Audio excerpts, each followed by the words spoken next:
My dad listed my condo for sale without my permission because my brother deserves it more. You won't believe how far this went. Hi everyone. Today's story will blow your mind, but really quick, if you enjoy this content, hit that subscribe button. Channel's been a bit quiet lately, and your support keeps it all going. Let's jump in. Original post. I, 30M, need perspective on whether I'm being unreasonable here. I purchased a downtown condo 3 years ago after landing a senior software architect position at a tech company.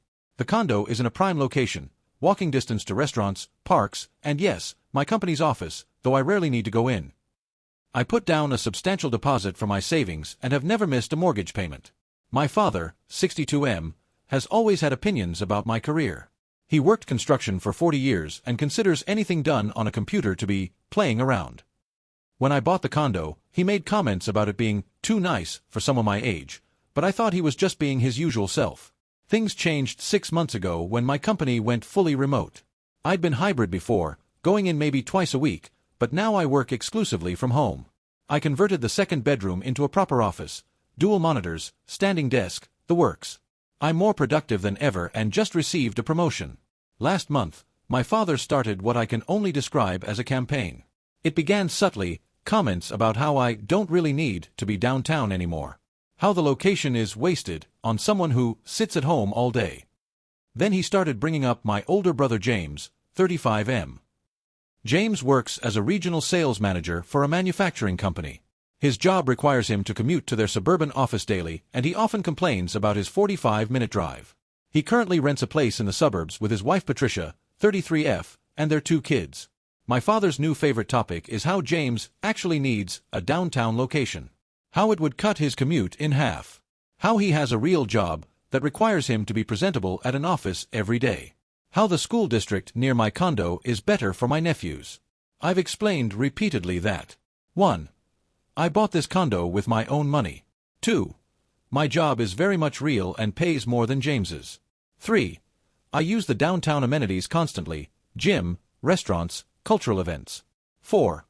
Working from home doesn't mean I don't deserve to live where I choose. But my father dismisses all of this. According to him, I'm being selfish by hogging prime real estate when I could work from anywhere. He actually used the word hogging. The breaking point came yesterday. We were at Sunday dinner at my parents' house when my father announced, not suggested, announced, that I should do the right thing and work out a trade with James. His proposal. I swapped my downtown condo for a cabin my parents own 2 hours outside the city. I laughed, thinking he was joking. He wasn't. He explained that the cabin would be perfect for remote work, quiet, surrounded by nature, no distractions. James could take over my mortgage and I could live rent-free in the cabin. Everyone wins, he said. I pointed out several issues. The cabin has spotty internet at best. It's 2 hours from all my friends and social life. It's a 900 square foot seasonal cottage versus my 1,400 square foot year-round condo. The property values aren't even close to comparable. My father's response? None of that matters since you never leave the house anyway. I lost it. I told him his suggestion was insulting and that he clearly doesn't respect what I do for a living. I said I wasn't discussing this anymore and left. Now my mother, 58F, is texting me saying I overreacted and should at least consider the proposal since family helps family. James hasn't contacted me directly, but Patricia posted on Facebook about hoping for new opportunities with a fingers crossed emoji. I'm floored. Am I crazy for being this offended? How do I shut this down without destroying my family relationships? Update 1. 2 weeks later. I wish I could say things improved. They haven't. After my post, I decided to have a calm, one-on-one conversation with my father. I invited him for coffee at a downtown cafe, partly to make a point about how I do, in fact, leave my house. I came prepared with talking points about boundaries, respect, and my career. The conversation started well enough. I explained how his comments about my job hurt and that his suggestion about the cabin was inappropriate. I thought he was listening. Then he said, I brought someone who might change your mind. I kid you not, he had arranged for a real estate agent to happen to be at the same cafe. Richard, probably 50 SM, joined our table with a folder full of market analyses and comparable property assessments. My father's pitch, Richard could do a friendly family assessment of both properties to show me how generous the cabin trade would be. He actually used air quotes around market value, and said family deals don't need to follow regular rules. I was stunned. The audacity of ambushing me with a real estate agent. Richard, clearly uncomfortable, tried to excuse himself, but my father insisted he stay and just explain the numbers. The numbers were insulting. At my condo, estimated at $450,000, I paid $380,000 3 years ago. At the cabin, generously valued at $175,000, and that's being very generous. My father's solution to the $275,000 gap? James would owe you a favor. A favor. A $250,000 favor. I stood up, told Richard the first was sorry he'd wasted his time, and left my father with a check. I was shaking with anger. But it gets worse. 3 days later, I came home from the gym to find my father in my building's lobby. With another real estate agent. This one, Jennifer, maybe 40 SF, was somehow even more aggressive, talking about family optimization strategies and asset reallocation within families. My father had told building security he was there to surprise his son, and they'd let him in. He was trying to get Jennifer access to view the property for a family consultation. I told security he was no longer welcome without my explicit permission and escorted them both out. My father accused me of being dramatic and said he was only trying to help. That evening, James finally called. I expected an apology or at least an acknowledgement that this was inappropriate. Instead, he opened with, "I don't get why you're being so difficult about this." According to James, the arrangement would make sense for everyone. I'm lucky to have the option of the cabin. His commute is killing him and affecting his performance.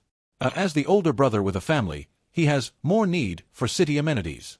I could easily do my computer stuff from anywhere. I asked him point blank, "Do you think what I do isn't real work?" His response, "It's not about that. It's about who needs the location more." I hung up. My mother has escalated from texts to daily calls about keeping the family together and how I'm creating unnecessary tension. She suggested I at least let them do a formal assessment to put the idea to rest properly. I'm now screening all calls and have informed building security that no family members are allowed up without my prior approval. I'm also looking into changing my locks in case my father made copies of my spare key, which I regrettably gave my parents for emergencies. This has gone from insulting to invasive. I'm starting to think I need legal advice. Update 2. 1 month later. The situation has escalated beyond anything I could have imagined. After my last update, I followed through on changing my locks and explicitly told building security about the situation. I thought setting these boundaries would send a clear message. I was wrong. 2 weeks ago, Patricia created a family group chat titled Downtown Living Arrangement Discussion. She added me, James, my parents, and, inexplicably, my Uncle Robert, my dad's brother, and Aunt Linda. Her opening message was a PowerPoint presentation. Yes, a PowerPoint. The presentation included photos of my condo, taken from my social media, James's commute statistics with graphs, a space utilization analysis suggesting I was using the condo inefficiently, pictures of their kids with captions about deserving better opportunities, a proposed timeline for the transition. I immediately left the chat, but screenshots kept coming through individual texts from family members. Then, last Thursday happened. I was in a crucial client meeting video on, presenting to C-suite executives about our new infrastructure plans. This was a $2 million project I've been working on for months. Mid-presentation, my doorbell started ringing. Then knocking. Then more aggressive knocking. I tried to ignore it, but the noise was clearly audible on the call. I had to apologize, mute myself, and check the door. It was my father. With James. With a contractor. A contractor. They'd brought someone to measure for renovations, because they wanted to be ready to move quickly when you come to your senses. I had to excuse myself from the meeting that could define my career trajectory, to deal with them. I told them in no uncertain terms to leave immediately or I'd call the police. James actually said, "Don't be dramatic, we're just planning ahead." The contractor, clearly uncomfortable, left immediately. My father and James stayed in the hallway arguing with me for another 10 minutes about how I was making this harder than it needs to be. By the time I got back to my meeting, I'd lost credibility. My boss messaged me privately afterward asking if everything was okay at home and reminding me about professional expectations. But the final straw came 3 days ago. I received an email from Richard, the first real estate agent, with my father CC'd. The subject line, Formal Property Exchange Proposal, Thompson Family. Attached was a 15-page document outlining a detailed valuation of both properties, a proposed family equity sharing plan where I would retain 25% ownership in the condo, a payment schedule where James would pay me $500 per month for 10 years to balance the difference, a clause about family property optimization, and my father listed as the facilitating party who would receive a 5% coordination fee from the condo's value. They'd had a lawyer draw this up. An actual lawyer. Without my knowledge or consent. Page 12 had a section about how this arrangement would strengthen family bonds and ensure appropriate property utilization based on employment needs. The kicker. There was a signature line for me with a deadline for consideration of next Friday. I immediately called my own lawyer. She was horrified. We're sending a cease and desist letter to everyone involved, including the real estate agents who participated in this harassment. I also discovered why Uncle Robert was included in that group chat. Apparently, my father has been telling the extended family that I'm having a crisis and making irrational decisions about family assets.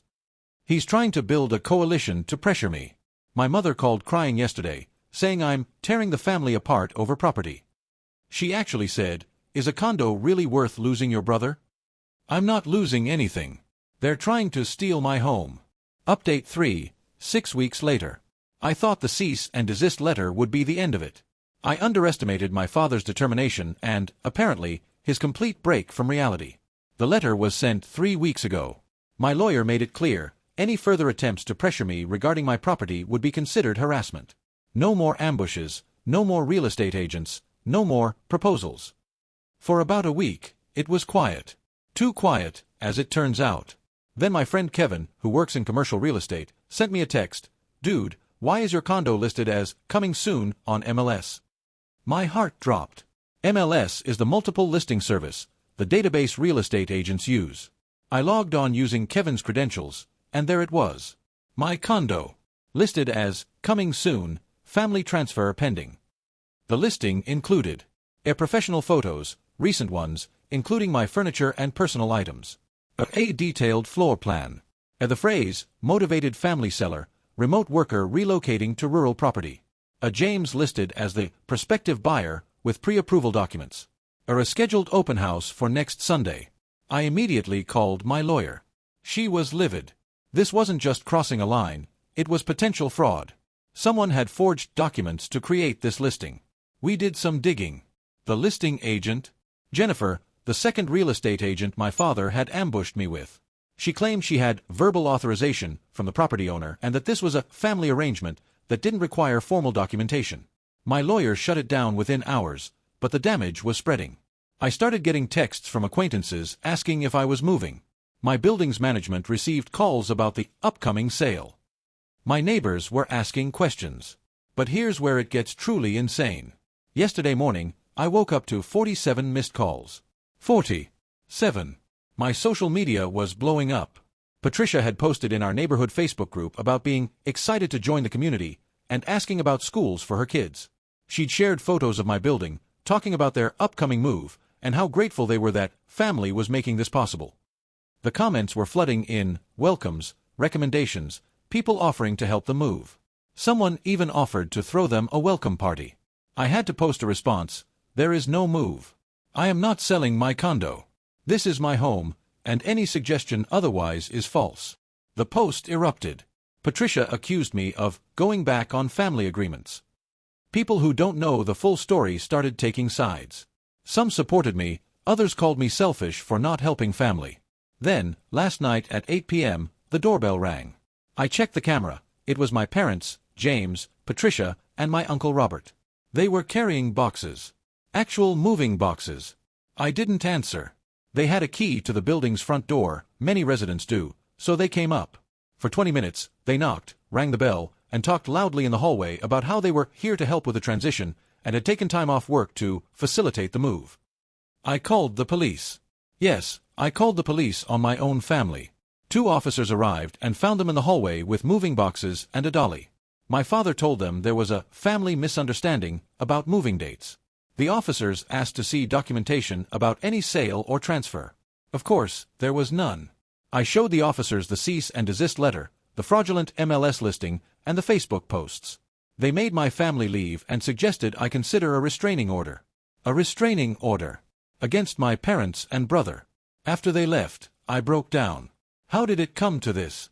How did my father's delusional idea about appropriate housing for remote workers lead to me calling the police on my family? My phone has been silent since last night. No calls, no texts. The family group chats are quiet. It's like they finally understand this is real. But I know this isn't over. My lawyer is preparing documentation for a potential restraining order. I've had to warn my employer about the situation in case my family tries to contact them. I'm installing additional security cameras. I'm also looking into therapy. This whole situation has made me realize how deeply dysfunctional my family's lack of boundaries and respect really is. I'll update when I know more, but for now, I'm safe in my home. The home I bought, the home I work from, the home I deserve regardless of where my office is located. Final update, 4 months later. I thought I'd give one final update to close out this saga. The last 4 months have been a journey I never expected to take.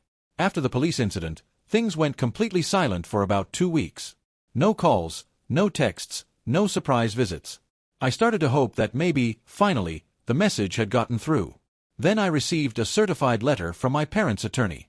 Inside was a formal proposal for a family property optimization agreement, a 47-page document that made the previous attempts look amateur. This wasn't just about swapping properties anymore. This was a complete restructuring of what they called the Thompson family estate. The proposal included a complex trust structure where all family property would be pooled, a committee, led by my father, that would allocate property based on need and utilization metrics, a quarterly reviews of living situations to ensure optimal family resource distribution, or a scoring system that ranked career types, with in-person essential work receiving maximum points, provisions for relocating family members who weren't maximizing their property potential. According to their system, my remote work scored a 2 out of 10 on the Location Necessity Index. James's sales job scored a 9.